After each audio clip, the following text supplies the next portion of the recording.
झालंच पाहिजे, झालंच पाहिजे, झालंच पाहिजे. प्रस्तावित आरक्षण उपवर्गीकरण रद्द झालंच पाहिजे, झालंच पाहिजे, झालंच पाहिजे. पूज्य डॉक्टर बाबासाहेब आंबेडकरांचा जय. संत रोहिदास सांचा जय. भूमिका शासनाच्या समोर मांडलेली आहे आणि सरकारने जर ऐकलं नाही तर रिडल सारखा मोठा मोर्चा या मुंबई शहरामध्ये निघेल आणि सरकारला मग अक्षरशः पावसाळ्याच्या अगोदर सरकारच्या नाकात तोंडात पाणी गेल्याशिवाय राहणार.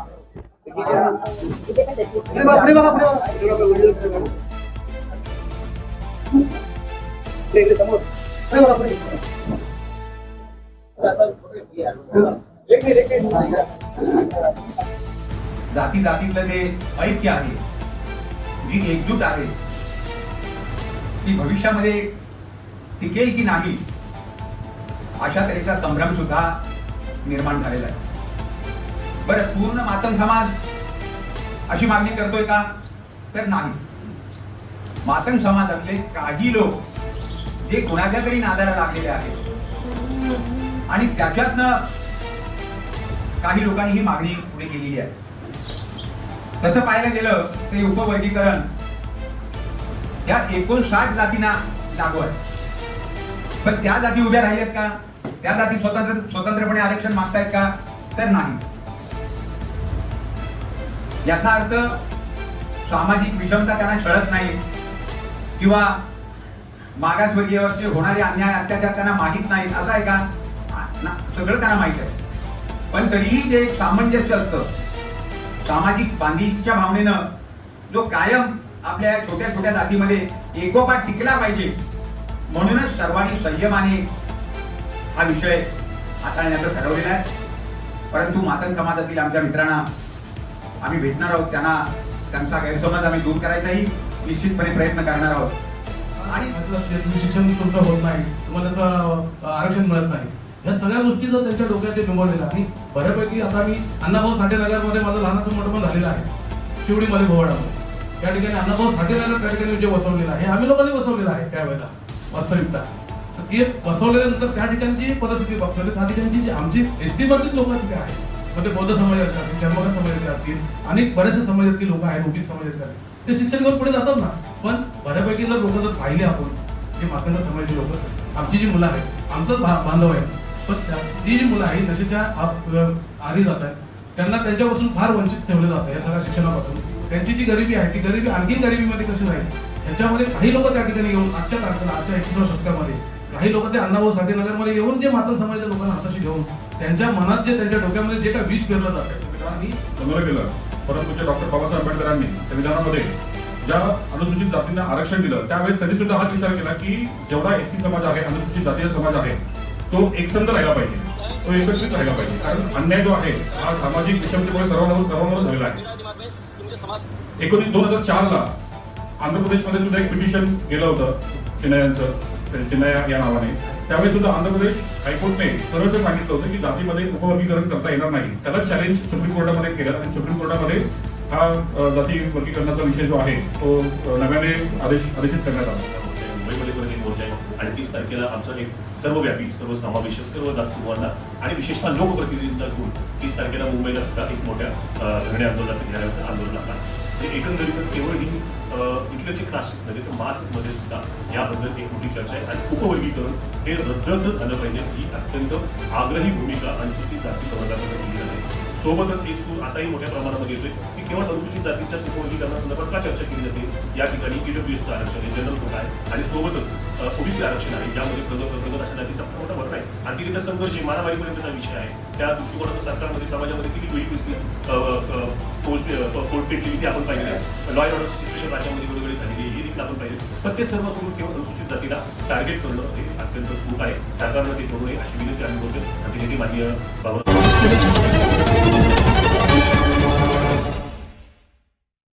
हमारे heart of Mumbai news channel को सब्सक्राइब करें. मागासवर्गीय समाजातली एकजूट कायम राहावी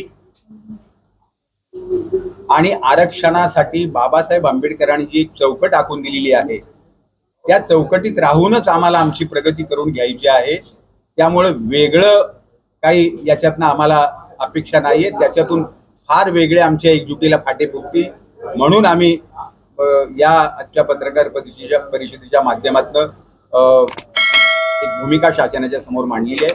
आणि सरकारने जर ऐकलं नाही तर रिडल सारखा मोठा मोर्चा या मुंबई शहरामध्ये निघेल आणि सरकारला मग अक्षरशः पावसाळ्याच्या अगोदर सरकारच्या नाकात तोंडात पाणी गेल्याशिवाय राहणार. एकीकडे उपवर्गीकरण व्हायला पाहिजे अशी मागणी होते वारंवार सगळीकडे, त्याच्याबद्दल काय?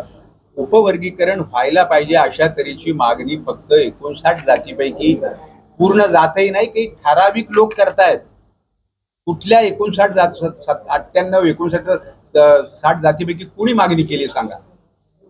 उलट या मागणीचा तीव्र निषेध चाललाय सगळ्या राज्यात, गावागावात, तालुक्यात.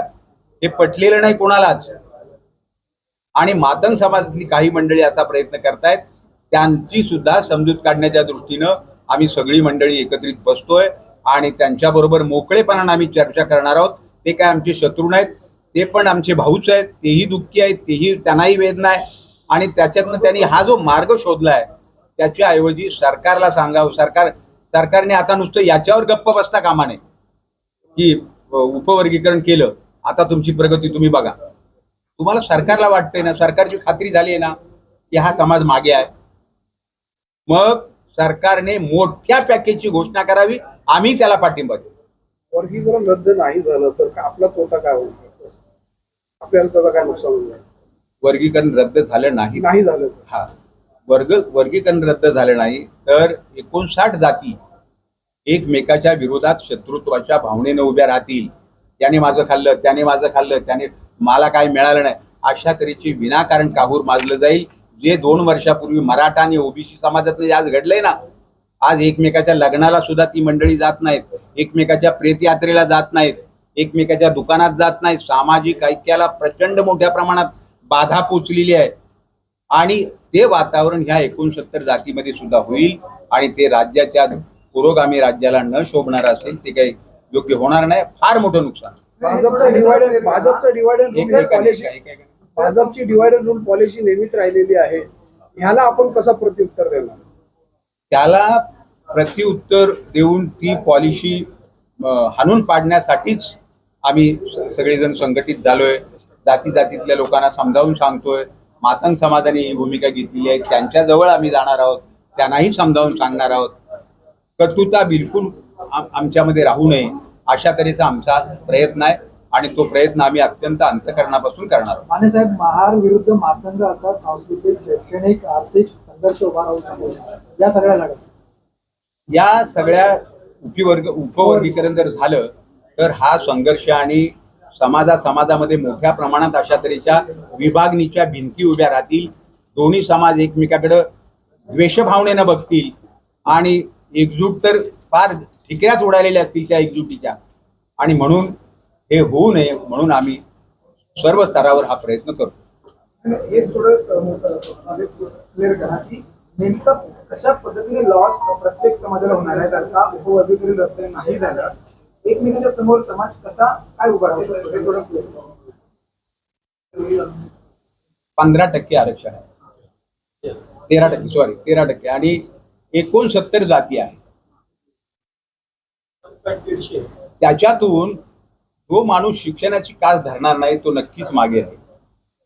एखाद्या घोड्याला बदाम पिस्ते खायला घातले आणि एखाद्या घोड्याला नुसतं कडबा वाळलेला घातलाय तर तो समाज मागेच राहणार. तर अभ्यासाचे बदाम पिस्ते आता प्रत्येकाने शोधायला पाहिजेत, अभ्यासाकडे लक्ष केंद्रित करायला पाहिजे, तर या आरक्षणाच्या माध्यमातून नेमका फायदा होईल. आज ही परिस्थिती आहे. देखिए, जो आरक्षण के विषय में, सहूलतों के विषय में सरकार जो नीति खेल रही है और उस जाति में फूट डालने का जो प्रयास हो रहा है, उस नीति के खिलाफ हम लोग सारे लोग इकट्ठा आए हैं और सरकार की इस नीति को हम लोग ठुकराना चाहते हैं. उसको लेकर ही आप क्या आगे कदम क्या रहेगा? पूरे महाराष्ट्र में इस विषय में जागृति हो रहा है. जिले में, गांव में, तालुका में और महाराष्ट्र के पूरे सिटी में इस तरह की सभा हो रही है. और इस सभा में हम लोग यही विषय को लेकर जागृति कर रहे हैं और उसका तगड़ा इफेक्ट सरकार के ऊपर होगा।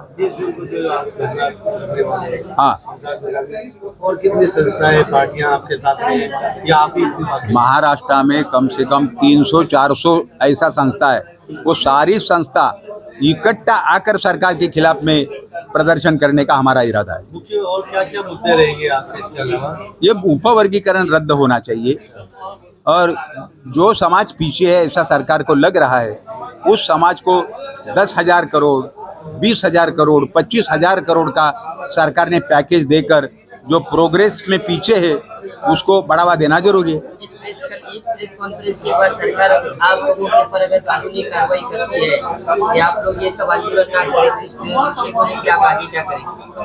देखो, इसीलिए तो हम संघर्ष कर रहे हैं ना। संघर्ष का फाउंडेशन पक्का होने के लिए आज का प्रेस कॉन्फ्रेंस है और हम आने वाले कार्यकाल में बड़े तादाद में लोग रोड के ऊपर उतारेंगे, इतना हमें पक्का भरोसा है। इस तरीके से आप प्रस्तावित आरक्षण वर्गीकरण रद्द करो, संयुक्त समन्वय बैठक आपने रखा है और उसके बाद में आप लोगों ने आह्वान किया है कि 30 जून को चलो मुंबई के नाम से आप लोगों ने आज यहाँ पे प्रेस कॉन्फ्रेंस किया है। इस दरमियान आपके साथ ऐसे कितने संगठन साथ में जुड़ने वाली है और पॉलिटिकल पार्टियां इस आरक्षण के को लेकर एक नया न्यूज वायरल हो रही है आज के दिन कि देश का सोना भी बेच दिया सरकार ने या तो उसको गिरवी रख दिया है, उसकी सच्चाई क्या पता आपको, कितनी जानकारी? मैं सबसे पहले art of Mumbai, times news और नवा न्यूज़ का मैं धन्यवाद देता हूं कि आज यहां पर मेरी बात रखने के लिए आए हैं। इमरान जी, आज का विषय था महाराष्ट्र में जो प्रस्तावित आरक्षण पुनर्वलोकन समिति रद्द करने के लिए हम लोग यहाँ पर आए थे। महाराष्ट्र की सरकार जो है, जो डॉक्टर बाबा साहब अम्बेडकर ने जो सूची बनाई थी अनुसूचित जाति की 59 जातियां उनमें रखी थी और सभी को सभी जाति को समानता दी थी।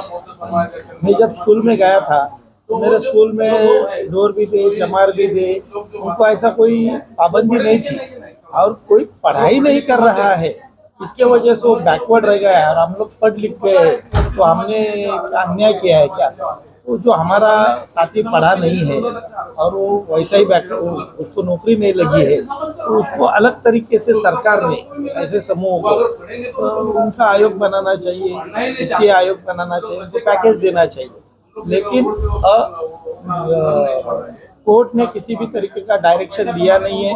तभी भी सरकार जाति जाति में खेद निर्माण करने के लिए ये प्रस्ताव उन्होंने अभी पूरा टेंटेटिव काम उनका पूरा हो चुका है, लेकिन हमने अभी कुछ दिन मंत्रालय में गए थे और उनको कहा था कि आपने किस आधार पे ये आपने प्रस्ताव रखा है और लागू करने वाले, आपने अभी तक जो 59 जाति है उनकी लोग जो जनगणना है वो भी ठीक नहीं किया, अभी जनगणना चालू है, आपने ये जबरदस्ती लादने का कोशिश किया तो महाराष्ट्र में बहुत बड़ा आंदोलन होने की संभावना है, ऐसा हमने बताया है। लेकिन एक जन आंदोलन में लोगों को ये पता होना चाहिए कि सरकार किस तरह से कपट कारस्तान करके जाति जाति में तेड़ निर्माण करने का प्रोग्राम उन्होंने किया है, त्वरित रद्द होना चाहिए। इसके लिए आज की प्रेस कॉन्फ्रेंस इस प्रेस कॉन्फ्रेंस से आप लोगों को कुछ राहत मिली कि यार ये सरकार तक बातें पहुंचेगी? पहुंचाओगे तो पहुंचेगी ना। आज तक 24 घंटा वक्त कर देते भाई हमारा। आज तक महाराष्ट्र में उपवर्गीकरण को लेके विविध जिले में या तालुका प्लेसेस में परिषद और बैठक हुई है, मगर मुंबई में आज तक ऐसी कोई परिषद हुई, पत्रकार परिषद हुई नहीं थी। तो मुंबई में थोड़ा सा अवेयरनेस के बारे में तो सब लोग रहते हैं, मगर कोई इनिशिएटिव नहीं ले रहा था। तो हमने जो समन्वय बैठक जो है यहाँ पे लेके एक अवेयरनेस क्रिएट करने के लिए आज ये प्रेस आयोजित की थी और ये प्रेस में हमने हमारी सभी बातें विस्तृत रखी है।